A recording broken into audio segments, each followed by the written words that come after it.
Koçi Xhoxhe, komunist, komandant i formacioneve antifashiste, zvendes kryeministër dhe ministër i brendshëm i Republikës Popullore të Shqipërisë, numri 2 i pushtetit të komunistëve shqiptar deri në vitin 1948, u lind më 1 maj të vitit 1911.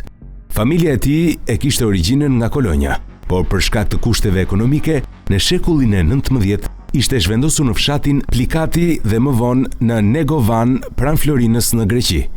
Në vitet 20 të shekullit të shkuar, familja e tij u vendos në Korçë, ku Xhoxhe mësoi dhe ushtroi zanatin e teneqexhiut, të cilin e ushtronte së bashku me tatin.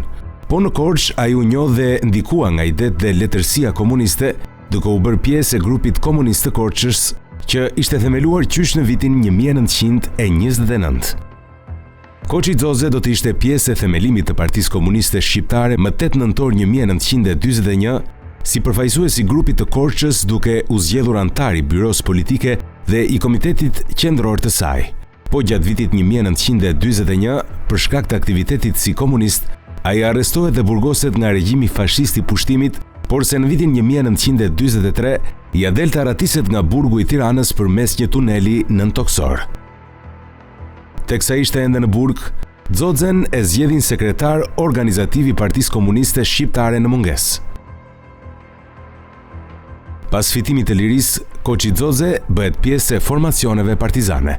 Më 10 korrik 1943 bëhet antar i shtabit të përgjithshëm, ndërsa në Kongresin Komunist të Përmetit, që u mbajt më 24 maj 1944, ju dha grada general lejtnant, duke u caktuar njëkohësisht edhe zvendes president i Këshillit Antifashist Nacional Çlirimtar.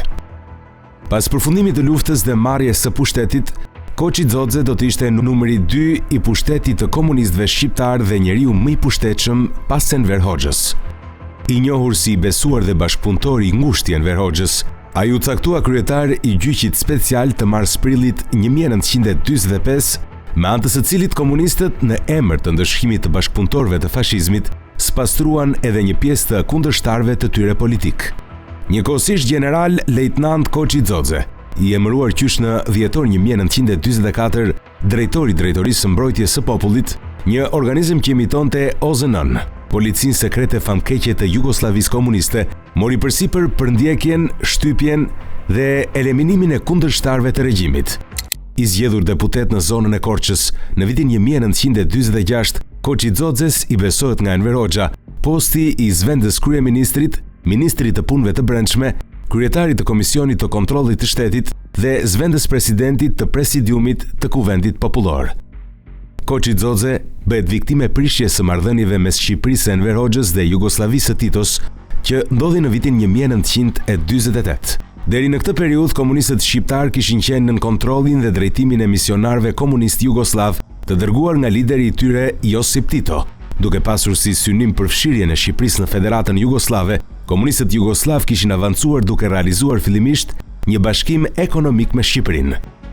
Ishte një periudhë kur Koçi Xhoxhe vlerësoi për jugoslavëve si pushtetari më i zellshëm dhe më i bindur i tyre në Shqipëri.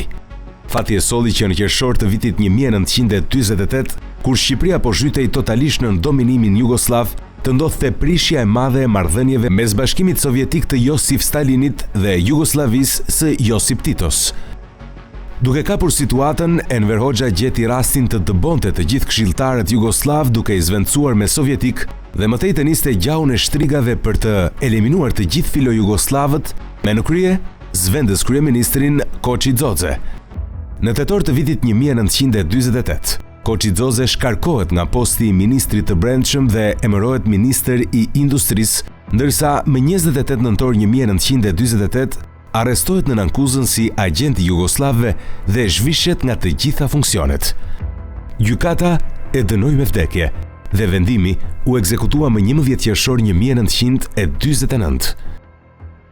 Interesant ishte fakti i pranisë së Nexhmie Hoxhës, bashkëshortes së Enver Hoxhës, në seancat gjyqësore që e dërguan Xhoxhen drejt vdekjes.